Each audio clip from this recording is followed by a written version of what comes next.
La silhouette sombre du chef du culte sembla hésiter un instant, comme si elle reconnaissait le danger que représentait l'amulette. « Tu ne peux pas m'échapper, » grogna l'esprit, sa voix résonnant sur les murs de la crypte. « Tu es à moi et tu termineras le rituel. » J'ai fermé les yeux et me suis concentré, essayant de me souvenir des mots du journal qui décrivaient comment utiliser l'amulette. « Céleste, Élodie, accroche-toi à moi, » dit-il d'une voix ferme malgré sa peur. « Faisons ça ensemble. » Ils s'approchèrent, formant un cercle autour de moi. J'ai tenu fermement l'amulette et j'ai commencé à réciter les mots anciens, sentant la puissance augmenter à chaque syllabe. L'énergie de l'amulette sembla réagir, brillant plus intensément et émettant une lumière qui traversa l'obscurité de la crypte. La silhouette sombre recula, ses traits se tordant de douleur. « Non. Ce n'est pas possible !» cria-t-il, sa voix maintenant remplie de désespoir. « Tu ne peux pas me vaincre !» J'ai continué à réciter les mots, sentant le pouvoir de l'amulette grandir. La lumière émanant de lui devint insupportablement brillante, forçant l'esprit à se retirer encore plus. Finalement, avec un cri de fureur et de douleur, la silhouette sombre disparut, se dissolvant dans l'obscurité.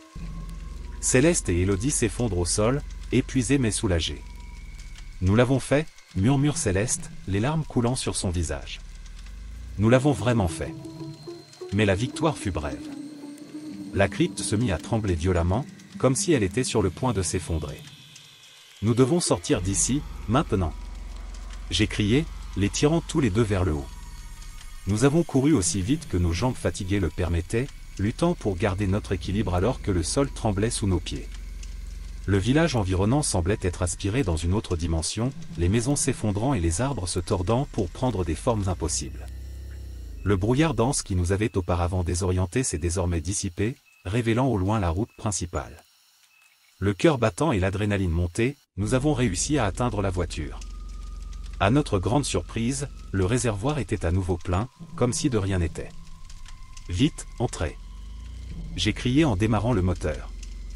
Céleste et Élodie montent précipitamment dans la voiture, et j'appuie sur l'accélérateur, m'éloignant le plus vite possible du village maudit. Le chemin qui semblait autrefois sans fin s'est désormais déroulé devant nous, libre de tout obstacle.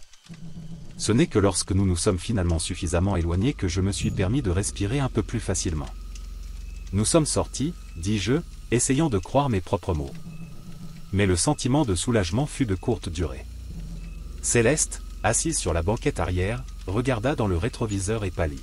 « Antoine, regarde » dit-il, sa voix sortant à peine. J'ai regardé dans le rétroviseur et mon cœur s'est figé. Là, au loin, à l'entrée du village que nous avons laissé derrière nous, se trouvait l'homme au chapeau. Il nous observait attentivement, comme s'il savait que même si nous nous étions échappés pour le moment, la terreur n'était pas encore terminée. « On ne peut pas laisser ça nous consumer » dit Élodie en essayant de garder son calme. « Nous devons aller de l'avant et trouver un moyen de nous débarrasser de cela une fois pour toutes. » J'ai hoché la tête en signe d'accord, mais je savais que l'ombre de ce que nous avions vécu nous accompagnerait pour toujours. L'amulette que je tenais toujours semblait palpiter dans mes mains, comme si elle avait d'autres secrets à révéler. Nous devions en savoir plus sur lui et sur l'esprit auquel nous étions confrontés si nous voulions vraiment être en sécurité. « Rentrons à Paris » dit Céleste d'une voix ferme. « Là-bas, nous pourrons peut-être trouver quelqu'un qui comprend mieux ces rituels et comment bannir définitivement cet esprit. » « Je suis d'accord » répondis-je, ressentant une nouvelle détermination. « Nous ne le laisserons plus nous tourmenter. » Alors que nous retournions vers la relative sécurité de la ville, je ne pouvais m'empêcher de penser à ce qui nous attendait d'autre. Le chemin à parcourir semblait semé d'incertitudes, mais au moins nous avions un objectif clair, percer les mystères entourant cette amulette et trouver un moyen de vaincre enfin l'esprit maléfique qui nous poursuivait. Le retour fut silencieux, chacun de nous perdu dans ses propres pensées. Le poids de l'expérience que nous venions de vivre semblait nous écraser, mais en même temps il y avait une lueur d'espoir. Nous savions que nous avions une chance, aussi petite soit-elle, de nous libérer de ce cauchemar. « Antoine, tu as toujours le journal ?» demanda Céleste en brisant le silence.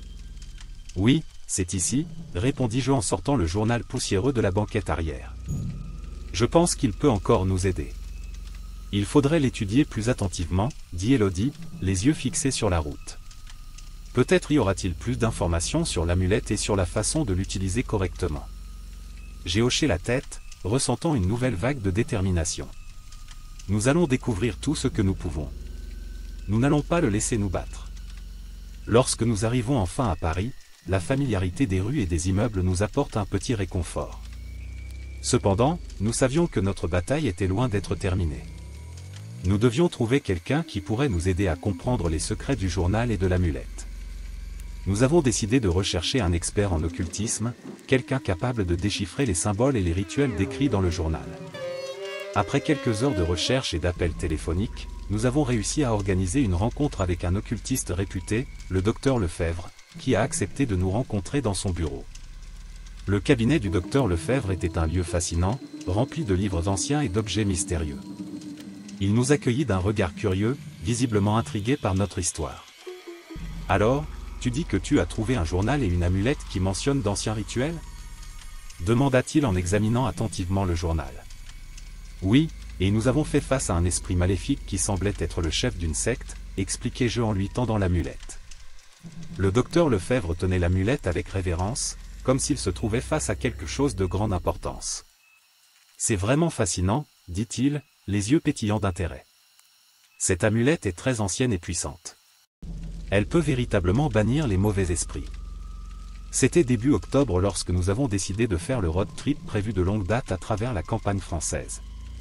Moi, Céleste, j'ai toujours rêvé d'explorer les paysages bucoliques et historiques de Normandie, et j'ai fini par convaincre mes amis Antoine et Élodie de se lancer dans cette aventure avec moi. Nous avons quitté Paris par une matinée ensoleillée, avec l'enthousiasme typique de ceux qui cherchent une évasion momentanée de la routine étouffante de la ville. Antoine était au volant et Élodie, sur la banquette arrière, commençait déjà à prendre des photos de notre point de départ. Je me suis assis sur le siège passager, avec une carte détaillée de notre itinéraire et le GPS allumé, même si nous ne pensions pas en avoir besoin avant d'être loin de la capitale. L'idée était de suivre des routes secondaires, loin des itinéraires touristiques conventionnels, pour découvrir des villages cachés et des paysages méconnus. « Tu es sûr de savoir où nous allons ?» a demandé Élodie avec un sourire malicieux sur le visage. « Absolument !» répondis-je en lui montrant la carte. « Nous sommes en route vers l'aventure de notre vie. » Antoine a ri et a accéléré la voiture, laissant derrière lui le trafic chaotique de Paris. La route est vite devenue plus calme et le paysage a commencé à changer. Les champs verts s'étendaient à perte de vue, parsemés ici et là de petites maisons en pierre et de vieux moulins. Le sentiment de liberté était enivrant et nous parlions avec enthousiasme des endroits que nous voulions visiter. Après quelques heures de route, nous décidons de nous arrêter dans une petite ville pour déjeuner. Nous avons trouvé un charmant bistrot avec des tables en plein air et dégusté des plats régionaux. Pendant que nous attendions notre nourriture, nous avons discuté de la prochaine étape du voyage et avons convenu de prendre une route secondaire qui semblait prometteuse sur la carte. De retour dans la voiture, nous avons suivi le nouvel itinéraire, et c'est là que les choses ont commencé à devenir bizarres. Le GPS, qui fonctionnait jusque-là parfaitement, commença à tomber en panne. Soudain, les coordonnées n'avaient plus de sens et la voie électronique insistait pour nous envoyer sur des chemins qui n'existaient manifestement pas. « Ce n'est pas vrai », dit Antoine en fronçant les sourcils en regardant le GPS. « Nous sommes au milieu de nulle part. »« Montre-moi la carte », ai-je demandé en essayant de rester calme. « C'est peut-être juste une erreur temporaire. » Mais lorsque j'ai ouvert la carte, j'ai réalisé que nous étions en fait hors de l'itinéraire prévu. La route devant nous était étroite et déserte, avec de grands arbres formant un tunnel naturel qui bloquait la lumière du soleil. Le sentiment d'isolement a commencé à s'installer, mais nous avons essayé de ne pas le laisser nous envahir. « Continuons encore quelques kilomètres », ai-je proposé. « Si nous ne trouvons rien, nous reviendrons. » Antoine a accepté et nous sommes partis. La route semblait interminable et la végétation environnante devenait de plus en plus dense. Le temps a changé rapidement et des nuages sombres ont commencé à se former dans le ciel. La nuit tombait, et avec elle, la sensation inconfortable que quelque chose n'allait pas. Finalement, nous apercevons un petit village au loin. Les maisons semblaient abandonnées, avec des fenêtres brisées et des portes fermées. L'endroit avait un air de désolation qui me faisait frissonner. Antoine a arrêté la voiture et nous nous sommes regardés, ne sachant pas quoi faire. « Faut-il continuer ?» demanda Élodie d'une voix pleine d'inquiétude. « Nous n'avons pas beaucoup d'options, » répondis-je. Il commence à faire noir et il n'est pas sécuritaire de conduire sur ces routes la nuit. Nous décidons d'entrer dans le village et de chercher un endroit où passer la nuit. Nous repérons bientôt une vieille auberge dont la faible lumière indiquait qu'elle était peut-être encore en activité. Nous sommes sortis de la voiture et nous nous sommes approchés prudemment. La porte d'entrée était entr'ouverte et grinçait au vent. « Bonjour. Y a-t-il quelqu'un là-bas » J'ai appelé, essayant de cacher la nervosité dans ma voix. Pas de réponse. Nous sommes entrés et avons trouvé une réception poussiéreuse, avec de vieux meubles et un air d'abandon. Cependant, il y avait des signes indiquant que quelqu'un était là récemment, une bougie partiellement fondue sur le comptoir et un registre ouvert. C'est étrange, marmonna Antoine en regardant autour de lui. On dirait qu'il n'y a personne ici, mais quelqu'un est venu ici récemment. Peut-être devrions-nous trouver une chambre et passer la nuit, suggérai-je en essayant de rester calme. Nous pourrons résoudre ce problème demain matin. Nous montâmes les escaliers en silence, chaque craquement de bois résonnant dans le couloir sombre. Nous avons choisi une chambre au bout du couloir, qui semblait la moins poussiéreuse. Les lits étaient simples, mais on aurait dit que quelqu'un avait récemment changé les draps. Au moins, c'est propre, dit Élodie en essayant d'apaiser la tension. Nous avons verrouillé la porte et nous sommes préparés à nous coucher, mais l'inconfort était palpable. Le sentiment d'être observé était inévitable, même s'il n'y avait personne autour. Le vent dehors hurlait et le bruit des arbres qui se balançaient semblait presque surnaturel. Ça me rend nerveuse, a admis Élodie, allongée sur le lit. Et si nous faisons une erreur? Tout ira bien, ai-je assuré, même si je n'en étais pas si sûr. Demain matin, nous trouverons quelqu'un et résoudrons ce problème. La nuit avançait lentement et le silence n'était interrompu que par le bruit occasionnel du vent. Je me suis retourné plusieurs fois dans mon lit, incapable de trouver une position confortable. Finalement, la fatigue m'a envahi et j'ai fini par m'endormir. Je me suis réveillé brusquement, ne sachant pas exactement quelle heure il était. La pièce était plongée dans l'obscurité et pendant un instant, je ne me souvenais plus où j'étais. Puis, j'ai entendu un bruit étrange venant d'en bas, comme si quelqu'un se déplaçait furtivement. « Avez-vous entendu que » murmurai-je en essayant de ne pas alarmer les autres.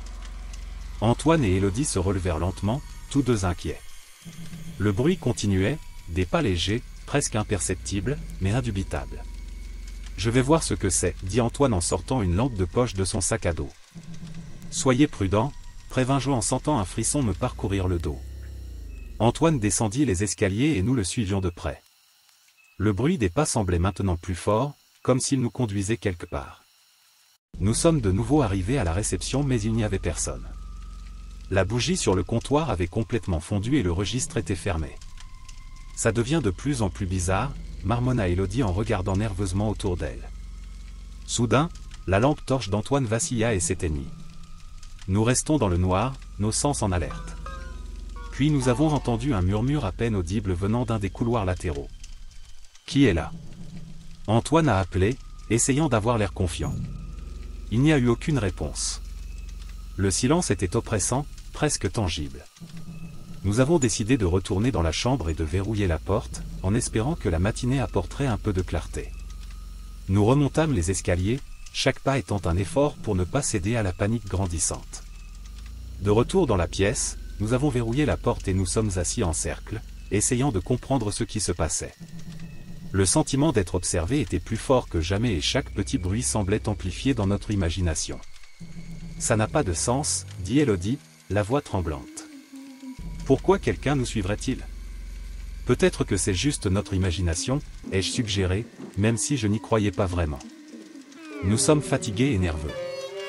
Demain matin, tout aura plus de sens. » Nous avons essayé de dormir à nouveau, mais le sommeil était insaisissable.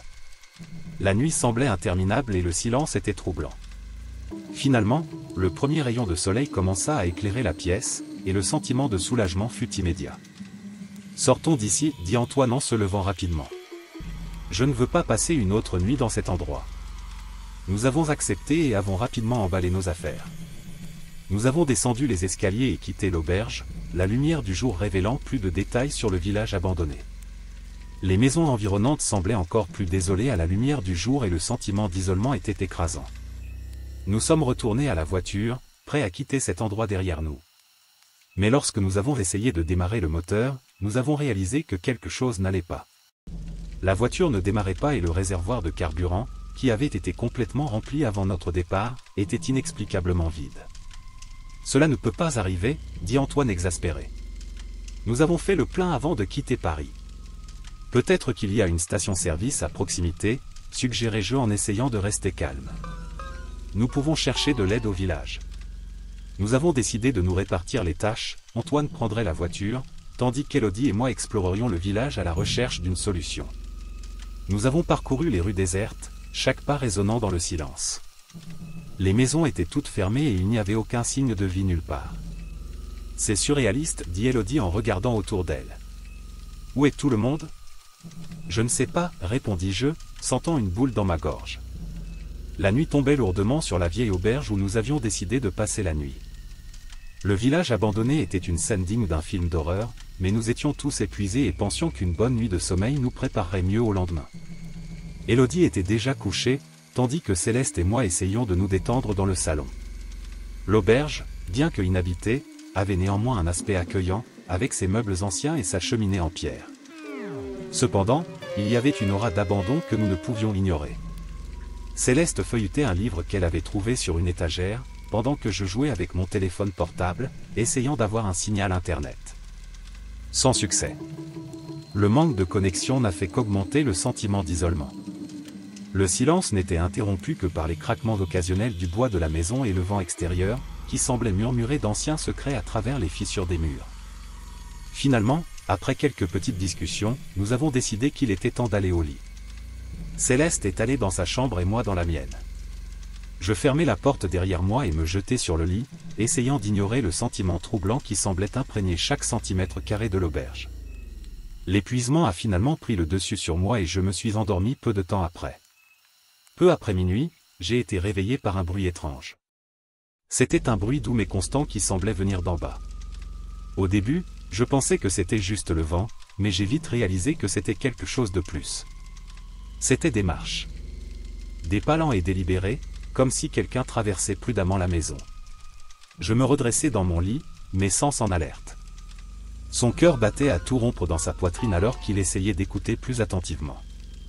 Les pas continuaient, devenant de plus en plus clairs. J'ai pris courage et je me suis levé en essayant de faire le moins de bruit possible. J'ai ouvert la porte de la chambre et j'ai jeté un coup d'œil dans le couloir. Tout semblait paisible. J'ai pris une profonde inspiration et j'ai commencé à descendre les escaliers, chaque marche craquant sous mon poids. Lorsque j'atteignis l'étage inférieur, les pas s'arrêtèrent brusquement. Le salon était désert, la cheminée était éteinte et l'obscurité remplissait l'espace. Cela doit être mon imagination, pensais-je, mais un sentiment de vigilance m'empêchait de me détendre. J'ai fait le tour de la pièce, vérifiant les portes et les fenêtres, mais tout était verrouillé. Il n'y avait aucun signe de personne. Alors que je retournais vers les escaliers, quelque chose attira mon attention. Le tiroir d'un vieux buffet était entrouvert. Je ne me souvenais pas de l'avoir vu comme ça auparavant. Curieux, je me suis approché et j'ai complètement sorti le tiroir. À l'intérieur se trouvait un journal poussiéreux. J'ai ramassé le livre, sentant la texture rugueuse de la couverture vieillie. La curiosité a vaincu la fatigue et j'ai décidé d'emporter le journal dans ma chambre. Dans le silence de ma chambre, j'ai ouvert le journal et j'ai commencé à lire. Les pages étaient jaunies avec le temps, mais l'écriture était toujours lisible. Le journal appartenait à un certain Henri, qui semblait avoir vécu dans le village il y a plusieurs décennies. Les premières pages parlaient de la vie quotidienne, mais bientôt le récit a changé pour quelque chose de plus sinistre. Henri évoque de mystérieuses disparitions qui commencent à se produire dans le village. Les gens ont disparu sans laisser de traces et le village a commencé à acquérir une sombre réputation. En lisant, un frisson me parcourut le dos lorsque je réalisai qu'Henri mentionnait également l'auberge où nous logions. Il décrit des nuits blanches, perturbées par des bruits étranges et un sentiment constant d'être observé. Le journal se terminait brusquement, par une note désespérée: « Si quelqu'un trouve ce journal, sachez que le danger est réel. Ne faites confiance à personne. » J'ai fermé le journal, ressentant un mélange de peur et de curiosité. J'avais besoin de parler aux autres de ce que j'avais trouvé. J'ai décidé que nous partagerions cela le matin. Cependant, avant de pouvoir me rendormir, j'ai été interrompu par un cri. C'était Céleste. J'ai couru vers sa chambre et je l'ai trouvée pâle, tenant une vieille photo. « Qu'est-ce qui ne va pas ?» ai-je demandé, essayant de la calmer. « Regarde ça, Antoine », dit-elle en me tendant la photo en serrant la main. Je l'ai trouvé dans le journal. J'ai regardé la photo. C'était une image fanée de plusieurs personnes, apparemment des invités de l'auberge. Mais ce qui a le plus retenu mon attention, c'est la silhouette en arrière-plan de la photo. Un homme avec un chapeau, avec une expression sombre, presque comme s'il observait les autres. Il y avait quelque chose de profondément troublant dans son regard. « C'est lui », murmura Céleste. C'est l'homme dont Henri parle dans son journal. Il est sur toutes les photos. Nous devons sortir d'ici, dis-je, l'urgence étant évidente dans ma voix. Mais il est trop tard maintenant. Attendons l'aube. Céleste a accepté, quoique à contre-séhure. Nous sommes retournés dans nos chambres, mais nous n'avons pas pu dormir. Chaque son, chaque ombre semblait amplifier la terreur que nous ressentions. Je ne pouvais pas m'empêcher de penser au journal et à l'homme au chapeau. Qui était-il? Et surtout, que voulait-il? La nuit semblait interminable. Chaque minute s'éternisait et l'obscurité semblait plus oppressante. Finalement, les premiers rayons du soleil commencèrent à pénétrer à travers les fenêtres poussiéreuses. Je me levai et allai directement dans la chambre de Céleste. Elle était déjà réveillée, les yeux rouges d'épuisement. « Réveillons Élodie et sortons d'ici, dis-je. » Céleste hocha la tête et nous nous rendîmes ensemble dans la chambre d'Élodie. Elle était assise dans son lit, agrippant fermement sa couverture, les yeux écarquillés de peur. « J'ai entendu des pas toute la nuit, dit-elle, la voix tremblante. Je pensais que c'était l'un de vous, mais maintenant je ne sais pas. Nous devons partir, a déclaré Céleste. Maintenant. Nous avons convenu de partir immédiatement. Nous avons rapidement rassemblé nos affaires et sommes descendus. Alors que nous étions sur le point de partir, quelque chose m'a fait arrêter. Le journal intime. Nous devions l'emmener avec nous. J'ai couru vers ma chambre et j'ai attrapé le livre poussiéreux. Quand je suis retourné au salon, j'ai vu quelque chose qui m'a arrêté net. La porte d'entrée était entr'ouverte, même si j'étais sûr de l'avoir verrouillée la nuit précédente. J'ai regardé dehors, vers le village déserté. Il n'y avait aucun signe de vie, mais le sentiment d'être observé était presque palpable. « Allez, Antoine !» crie Céleste, déjà dehors. J'ai couru pour les rejoindre et ensemble nous avons commencé à marcher rapidement vers la voiture. Nous devions quitter ce village le plus rapidement possible. Une fois arrivés à la voiture, quelque chose d'encore plus inquiétant nous attendait.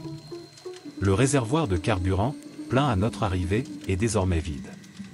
J'ai regardé Céleste et Élodie, et j'ai vu se refléter dans leurs yeux la même terreur. « Ce n'est pas possible, a déclaré Élodie, presque en larmes. Je t'ai vu faire le plein du réservoir moi-même. Quelqu'un a dû vidanger le carburant pendant la nuit, répondis-je en essayant de rester calme. Nous allons devoir trouver un autre moyen de sortir d'ici. Nous avons décidé de retourner à l'auberge et d'essayer de réfléchir à un plan. Le sentiment de désespoir augmentait à chaque minute qui passait. Nous nous sommes assis dans le salon, essayant de savoir quoi faire. Le journal était sur la table, ouvert jusqu'à la dernière page que j'avais lue. Nous devons en savoir plus sur ce qui s'est passé ici, a déclaré Céleste, la voix ferme. Peut-être qu'il y a un indice dans le journal. Nous avons recommencé à feuilleter les pages, à la recherche d'informations susceptibles de nous aider. En lisant, une phrase a retenu mon attention, l'homme au chapeau et la clé. Il sait tout. Il contrôle tout. Nous devons découvrir qui est cet homme, dis-je. Il doit être derrière tout ça. Mais comment, demanda Élodie, la voix pleine de désespoir. Nous n'avons pas de carburant, nous sommes coincés ici et nous ne savons pas à qui faire confiance. Explorons le village, proposa Céleste. Peut-être trouverons-nous des indices dans les autres maisons. Quelque chose qui nous aidera à comprendre ce qui se passe.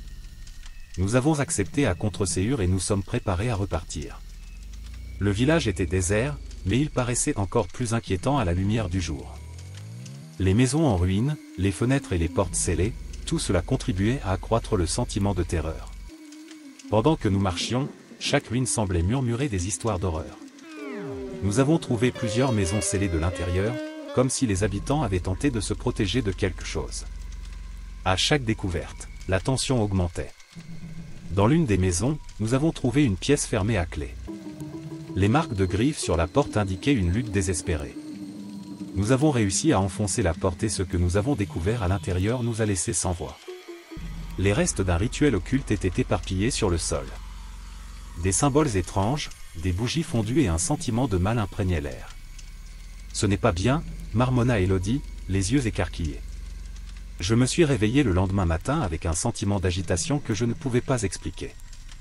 Le soleil était à peine levé au-dessus de l'horizon, mais le village abandonné paraissait déjà encore plus sinistre à la lumière du jour. Antoine et Élodie étaient également désemparés et nous avons décidé qu'explorer le village était le meilleur moyen de comprendre ce qui se passait. Enquêtons un peu plus avant de faire d'autres plans, suggéra Antoine, essayant de paraître confiant, mais la tension dans sa voix était palpable. Je suis d'accord, dit Élodie en ajustant la sangle de son sac à dos. Nous devons découvrir ce qui se passe ici. Nous quittons l'auberge et commençons à explorer le village. Les maisons, en ruine, semblaient avoir été abandonnées depuis des décennies, voire des siècles. Les fenêtres et les portes étaient scellées de l'intérieur, comme si les habitants avaient tenté de se protéger de quelque chose ou de quelqu'un. C'est vraiment bizarre, marmonnai-je en passant ma main devant une porte qui semblait avoir été verrouillée à la hâte. Pourquoi quelqu'un scellerait-il toutes ces maisons? Peut-être qu'ils essayaient de se protéger de quelque chose, suggéra Élodie en regardant autour d'elle avec de grands yeux. Nous avons continué notre exploration jusqu'à trouver une maison qui semblait plus intacte que les autres. La porte était entr'ouverte et une sensation de froid me parcourut le dos lorsque je la poussai. « Es-tu sûr que nous voulons faire ça ?» demanda Antoine en hésitant à l'entrée. « Nous devons savoir ce qui se passe, » répondis-je fermement, même si mon cœur battait à tout rompre. À l'intérieur de la maison, l'air était lourd et sentait le moisi. Les meubles étaient couverts de poussière et il semblait que personne n'y était allé depuis longtemps. Nous montâmes les escaliers avec précaution, en essayant de ne faire aucun bruit. À l'étage, nous avons trouvé une pièce fermée à clé. La porte était marquée de profondes rayures, comme si quelque chose avait désespérément essayé d'entrer ou de sortir. C'est Marc. Commença Élodie, la voix tremblante. Qu'est-ce qui a bien pu faire ça? Sans répondre, Antoine et moi avons poussé fort sur la porte jusqu'à ce qu'elle cède. À l'intérieur de la pièce, la scène était encore plus inquiétante. Au centre de la pièce, il y avait un cercle dessiné sur le sol avec ce qui ressemblait à du sang séché, entouré de bougies éteintes et de symboles ésotériques que nous ne parvenions pas à comprendre. « C'est un rituel » dit Antoine d'une voix basse et tendue. « Mais pourquoi? Et qui a fait ça? » Je n'en ai aucune idée, répondis-je, sentant un frisson parcourir ma colonne vertébrale. « Mais nous devons sortir d'ici. » Alors que nous descendions les escaliers et sortions de la maison, l'air frais du matin nous a semblé un soulagement momentané. Cependant, à notre retour à l'auberge, nous avons été accueillis par une autre mauvaise surprise. Notre voiture, que nous avions entièrement remplie avant de partir, était inexplicablement en panne de carburant. « Ce n'est pas possible !» s'exclame Antoine en examinant le char. « Je suis sûr que nous avons fait le plein avant de quitter Paris. » « Quelqu'un a dû faire la vidange » suggère Élodie en regardant autour d'elle avec méfiance. « Mais qui ferait ça? Nous avons besoin d'aide, a-t-il déclaré, essayant de rester calme. Cherchons quelqu'un qui puisse nous aider. Nous avons décidé de nous séparer pour couvrir davantage de terrain. Antoine a pris la direction opposée à celle prise le matin, tandis qu'Élodie et moi nous sommes dirigés vers une partie du village que nous n'avions pas encore explorée. Le silence était oppressant et chaque bruit semblait amplifié. « Avons-nous trouvé quelqu'un » demanda Élodie, sa voix résonnant dans le vide. « Je l'espère » répondis-je, mais la vérité était que je commençais à en douter. Nous sommes entrés dans une autre maison, dans l'espoir de trouver un indice ou, peut-être, un téléphone fonctionnel. Mais la maison était aussi vide et désolée que les autres. La seule différence était une vieille photo encadrée accrochée au mur. Il représentait le village dans des temps meilleurs, avec des gens souriants et un air de prospérité. « Regardez » dit Élodie en désignant un homme avec un chapeau en arrière-plan de la photo. C'est le même homme qui était sur la photo du journal. Cette révélation m'a glacé le sang. L'homme au chapeau semblait être partout, observant silencieusement. Qui était-il? Et pourquoi semblait-il si omniprésent? Nous décidons de retourner à l'auberge en espérant qu'Antoine ait trouvé quelque chose d'utile. Quand nous sommes arrivés, il nous attendait avec une expression frustrée. « Je n'ai rien trouvé » dit-il en secouant la tête. « Pas une âme vivante, pas un signe d'aide. »« Cela n'a pas de sens, » répondis-je, exaspéré. « Comment un village entier peut-il être vide? Et qu'est-il arrivé au carburant de la voiture? »« Il faut penser à autre chose, » dit Élodie en essayant de rester calme. « Peut-être qu'il y a une station-service à proximité. » Nous pouvons marcher. L'idée de parcourir une route déserte à la recherche d'aide n'était pas vraiment encourageante, mais cela semblait être notre seule option. Nous avons décidé de récupérer quelques provisions à l'auberge avant de partir, et pendant que nous étions à l'intérieur, j'ai entendu un bruit étrange venant de l'étage. « Vous avez entendu ça, les gars » ai-je demandé, me figeant sur place. « Oui », répondit Antoine en prenant une lampe de poche. « Voyons ce que c'est. » Nous montâmes les escaliers avec précaution, chaque marche craquant sous nos pieds. Le bruit semblait provenir de la pièce où nous avions trouvé le journal la veille. Lorsque nous avons ouvert la porte, la pièce était vide, mais le journal était maintenant par terre, ouvert sur une page que nous n'avions pas lue auparavant. « C'est impossible », murmurai-je. Je suis presque sûr d'avoir laissé le journal sur la table. « Il y avait quelqu'un ici », dit Antoine en prenant le journal. « Regarde ça. » La page ouverte décrivait un rituel pour attirer les esprits et mentionnait un sacrifice nécessaire pour achever le processus. Les mots étaient écrits d'une écriture précipitée et tremblante, comme si l'auteur était paniqué. « Il faut qu'on sorte d'ici », dit Élodie, la voix pleine d'urgence. « Maintenant. » Sans perdre plus de temps, nous récupérons nos affaires et quittons l'auberge. La lumière du soleil commençait déjà à faiblir et un sentiment de désespoir commençait à s'installer. Alors que nous marchions le long de la route, un brouillard épais et désorientant a commencé à se former autour de nous. « C'est de pire en pire », dit Antoine en essayant de voir à travers le brouillard. Nous devons continuer à avancer. Mais où ? ai-je demandé en regardant autour de moi sans pouvoir voir à plus de quelques mètres devant moi. Je ne sais pas, répondit-il, frustré. Mais nous ne pouvons pas rester immobiles. Nous avons marché pendant des heures, du moins semble-t-il. Le brouillard nous enveloppait comme une couverture suffocante, et chaque pas semblait nous ramener au même point de départ. Nous étions épuisés et le sentiment d'être observés devenait de plus en plus intense. « Ça ne marche pas », dit Élodie en s'arrêtant pour reprendre son souffle. Nous tournons en rond. « Peut-être devrions-nous retourner à l'auberge », suggérai-je à contre-séhure. Au moins, là-bas, nous avons un toit au-dessus de nos têtes. Antoine hocha la tête et nous commençâmes à revenir. Lorsque nous arrivâmes enfin à l'auberge, la nuit était déjà tombée et le sentiment d'oppression était presque insupportable. Nous sommes entrés et avons verrouillé la porte, essayant de nous sentir en sécurité, mais l'air était chargé de tension. « Il nous faut un plan », dit Antoine en s'asseyant à table. « Nous ne pouvons pas attendre que quelque chose se produise. »« Je suis d'accord », répondis-je, essayant de penser à quelque chose d'utile. « Mais quoi ?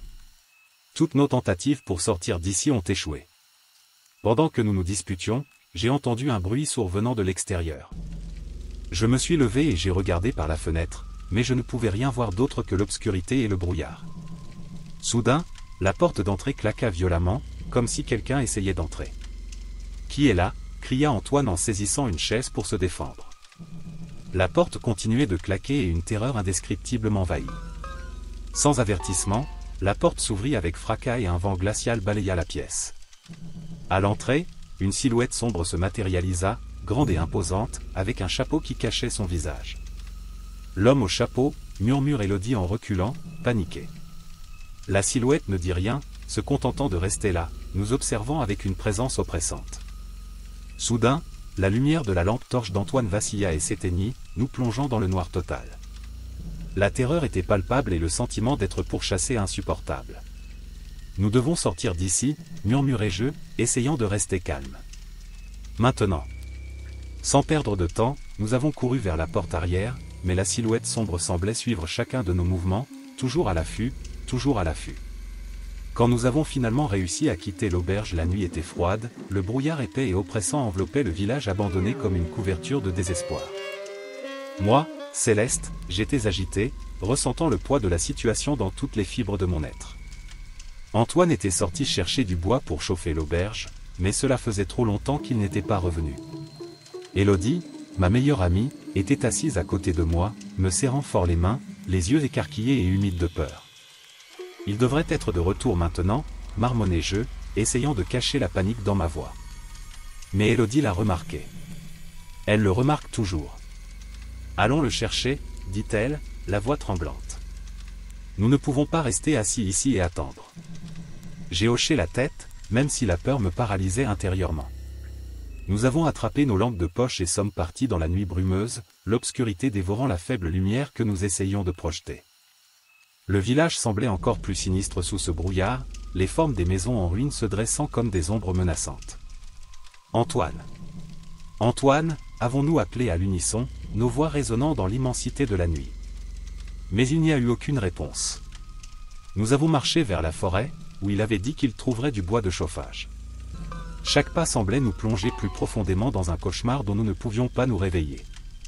Soudain, quelque chose sur le sol attira mon attention. La lumière de la lampe de poche se reflétait sur quelque chose de gluant et de rouge. Sang. Et traçait des sentiers perdus dans l'obscurité de la forêt. Mon cœur s'emballa. Élodie, regarde ça, murmurai-je en désignant les marques sur le sol. Elle déglutit difficilement, les yeux écarquillés d'horreur. Mon Dieu, Céleste, que lui est-il arrivé? Sans hésitation, nous avons suivi les traces de sang. Les arbres autour de nous semblaient se rapprocher de nous, comme s'ils étaient vivants et essayaient de nous avaler. Le brouillard rendait tout encore plus claustrophobe et le silence n'était rompu que par le bruit de nos pas précipités et de nos respirations haletantes. Après quelques minutes qui nous parurent des heures, nous arrivâmes dans un vieux cimetière, caché par une végétation dense. L'endroit dégageait une aura maléfique et je pouvais presque sentir des yeux invisibles nous observer. Les taches de sang nous conduisirent à une crypte ouverte, aux portes de pierre entr'ouvertes comme une bouche affamée. Nous devons entrer, dis-je, même si tout en moi criait de sortir de là. Antoine pourrait être à l'intérieur. Élodie hocha la tête, visiblement réticente mais déterminée. Nous avons marché vers la crypte, chaque pas lourd du poids de l'incertitude et de la peur. L'obscurité à l'intérieur était presque palpable, avalant la lumière des lanternes et créant des ombres dansantes sur les murs de pierre. En entrant, une odeur de moisissure et de pourriture nous enveloppa. Et puis nous l'avons vu. Antoine était allongé sur le sol, inconscient, entouré de symboles ésotériques dessinés avec du sang et de bougies allumées. J'ai couru vers lui, m'agenouillant à côté de lui et vérifiant son pouls. Il était faible, mais il était vivant. Antoine, réveille-toi. S'il te plaît, réveille-toi. Je l'ai supplié en le secouant légèrement. Élodie était à côté de moi, les yeux pleins de larmes. À notre grand soulagement, il commença à bouger, ses yeux clignant alors qu'il reprenait conscience. Céleste? Élodie? Murmura-t-il, sa voix faible et confuse. Nous sommes là, répondis-je, la voix cassante. Que s'est-il passé?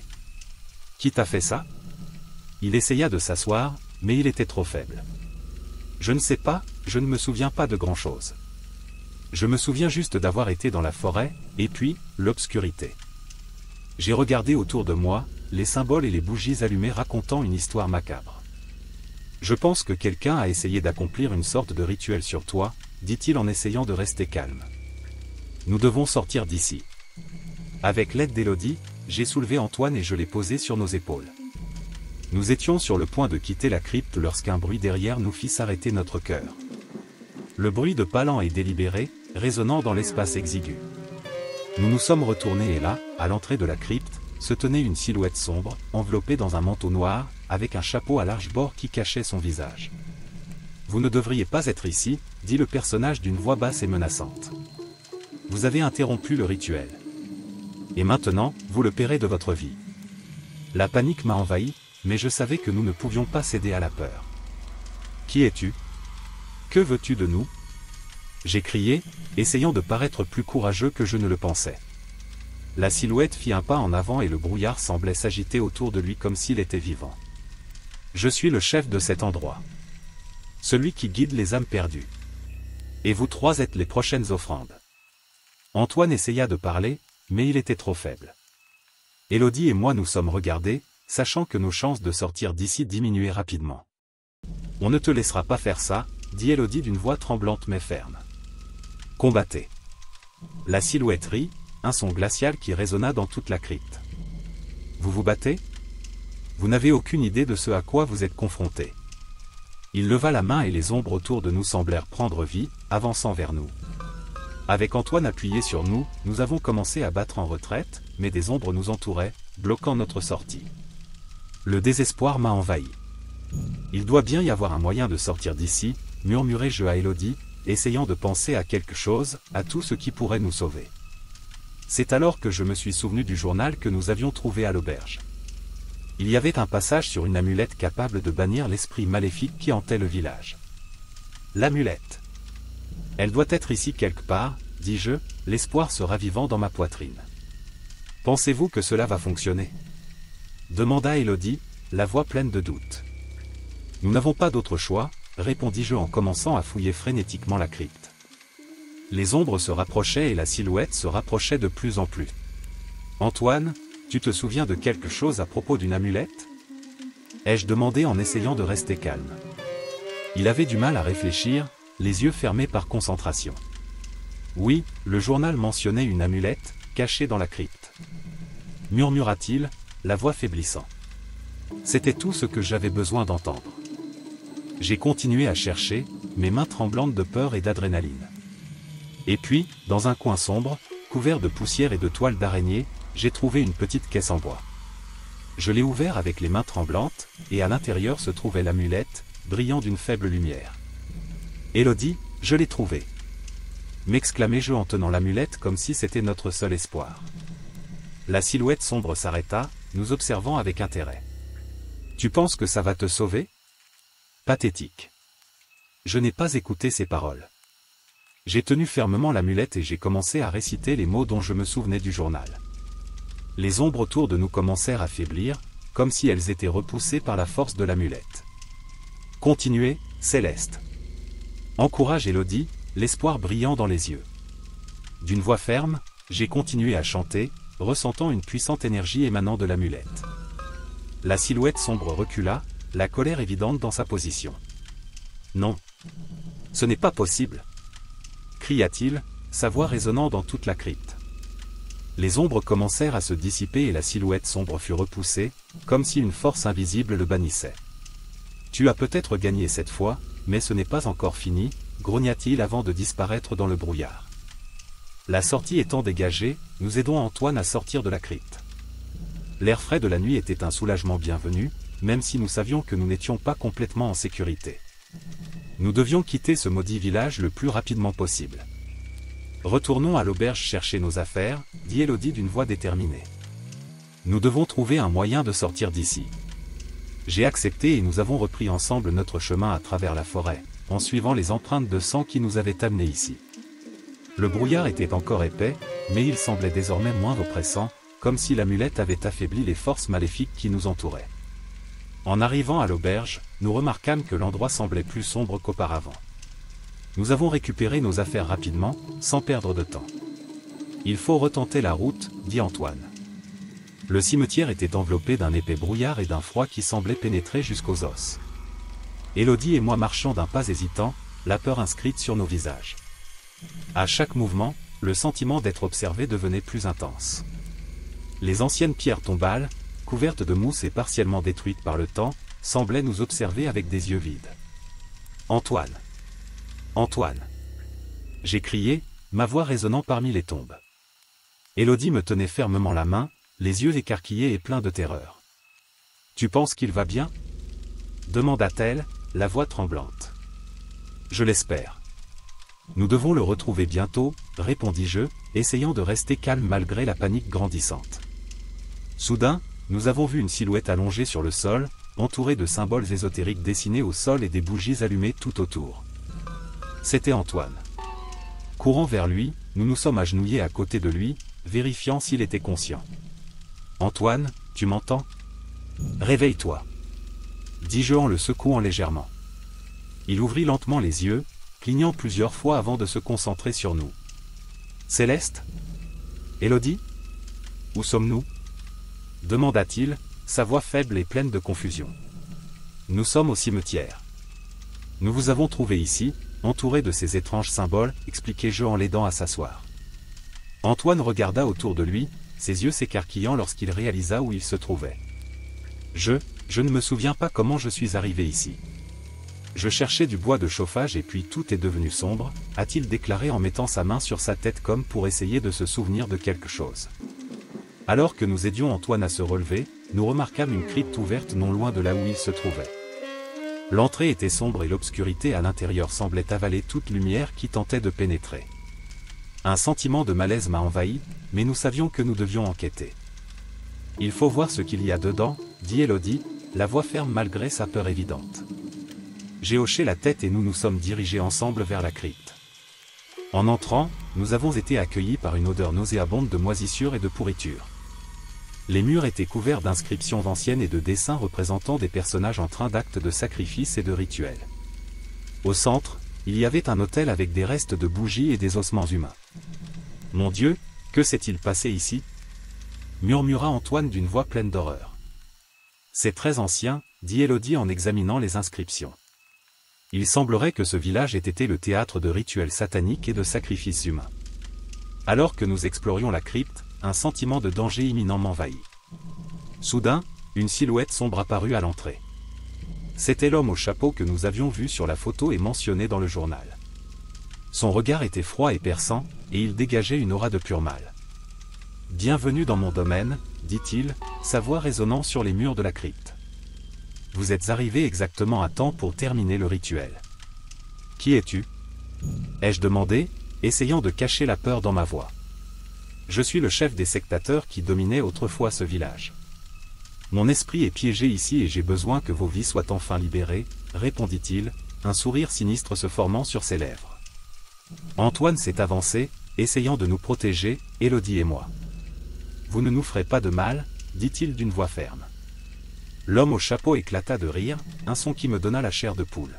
« Vous n'avez pas le choix. Le rituel doit être complété. » Avant que nous puissions réagir, la silhouette sombre s'avança vers nous. Antoine tenta de riposter, mais fut rapidement submergé par le pouvoir surnaturel de l'esprit. Élodie et moi nous sommes retirés, cherchant désespérément une issue. « Il faut trouver un moyen d'arrêter ça, » a déclaré Élodie, la voix pleine de désespoir. Je me suis souvenu du journal que nous avions trouvé à l'auberge. Il y avait quelque chose dans le journal, un passage à propos d'une amulette qui pourrait bannir le mauvais esprit, dis-je, essayant de me souvenir des détails. « Mais où allons-nous trouver cette amulette ?» demanda Antoine, toujours en train de lutter pour rester debout. « Il doit être quelque part par ici. »« Regardons, » répondis-je en commençant à fouiller la crypte. Pendant que nous cherchions, l'esprit de l'homme au chapeau continuait de nous entourer, riant et menaçant de nous attraper. La tension était palpable et la peur grandissait à chaque seconde qui passait. Finalement, dans un coin sombre de la crypte, j'ai trouvé une petite caisse en bois.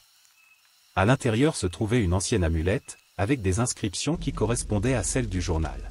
« Je l'ai trouvée !» m'exclamai-je en montrant l'amulette à Élodie et Antoine. « Vite, utilise-le !» cria Élodie en regardant nerveusement l'esprit qui approchait. En tenant fermement l'amulette, j'ai commencé à réciter les mots dont je me souvenais du journal. L'amulette commença à briller, émettant une lumière intense qui fit reculer l'esprit. « Non. Tu ne peux pas m'arrêter !» cria l'homme au chapeau, la voix pleine de colère. Mais la lumière de l'amulette a continué à briller, augmentant en intensité jusqu'à ce que l'esprit soit forcé de disparaître, hurlant d'agonie. La crypte devint silencieuse et le sentiment de danger disparut. « Nous avons réussi ?» demanda Antoine, la voix pleine d'incrédulité. « Je pense que oui, » répondis-je, tenant toujours l'amulette. « Mais nous devons partir d'ici avant que quelque chose d'autre n'arrive. Nous quittons la crypte et retournons au cimetière. » Le brouillard commença à se dissiper et le froid intense diminua.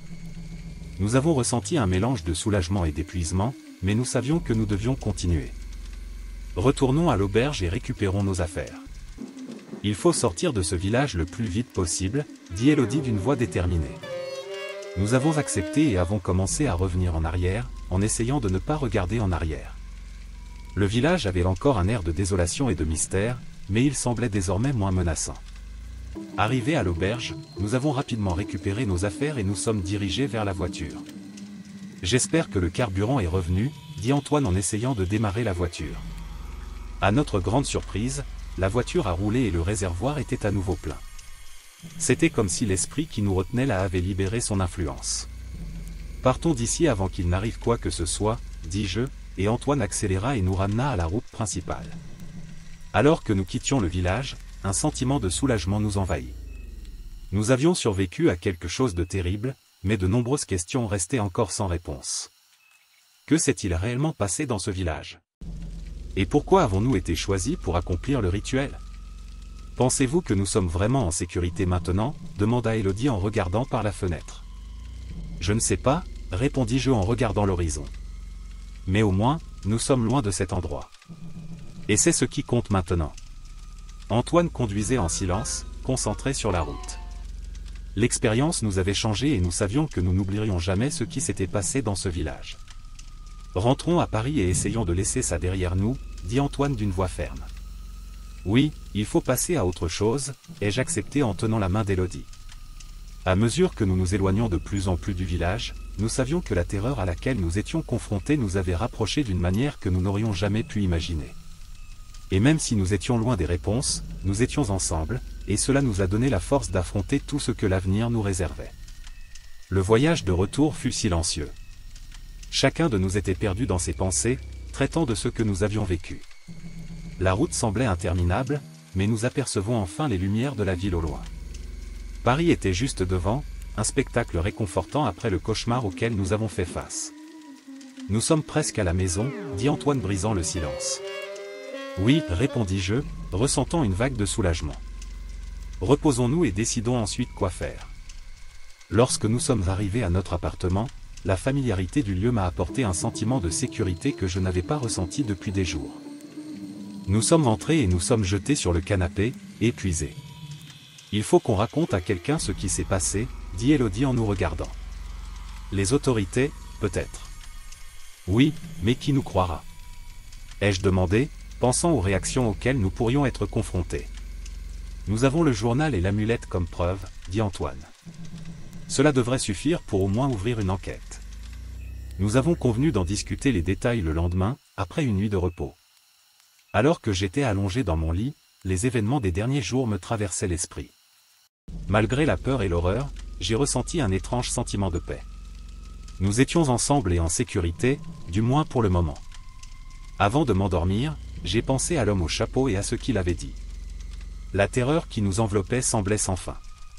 La crypte sombre dans laquelle nous nous trouvions ressemblait à une prison sans issue, et la silhouette sombre du chef du culte, avec son chapeau à large bord, semblait être partout à la fois. La tension dans l'air était palpable et je ressentais la peur de Céleste et d'Elodie comme si elle était une extension de la mienne.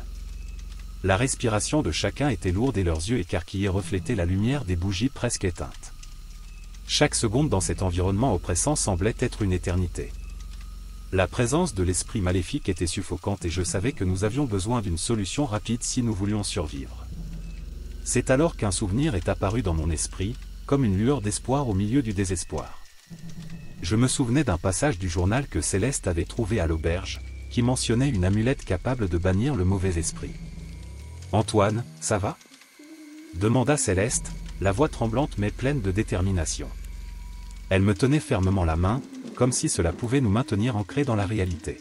« Je pense que je me suis souvenu de quelque chose, répondis-je, essayant de rester calme.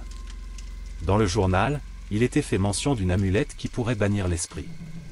Nous devons la trouver. » Elodie me regardait, les yeux pleins d'espoir mêlés de scepticisme. « Pensez-vous que cela fonctionnera? Et où trouverons-nous cette amulette? » Nous n'avons pas d'autre choix, répondis-je, essayant de montrer ma confiance. S'il y a une chance, aussi petite soit-elle, nous devons essayer. Nous avons commencé à fouiller frénétiquement la crypte, cherchant l'amulette dans tous les coins. La silhouette sombre du chef du culte nous observait, ses yeux brillant d'une haine profonde et ancienne. Chaque pas que nous faisions semblait être suivi de son regard pénétrant, comme s'il savait exactement ce que nous faisions et voulait l'arrêter à tout prix. « Antoine, ici !» cria Céleste en tenant dans ses mains quelque chose de brillant. C'était une petite amulette en métal, ornée de symboles ésotériques. Elle le tenait soigneusement, comme si c'était la clé de notre salut. « Ça doit être l'amulette !» m'écriai-je, ressentant un élan d'espoir. « Vite, il faut l'utiliser avant qu'il ne soit trop tard. » En tenant l'amulette, j'ai senti une étrange énergie parcourir mon corps. C'était comme si une force ancienne et puissante canalisait son pouvoir à travers moi.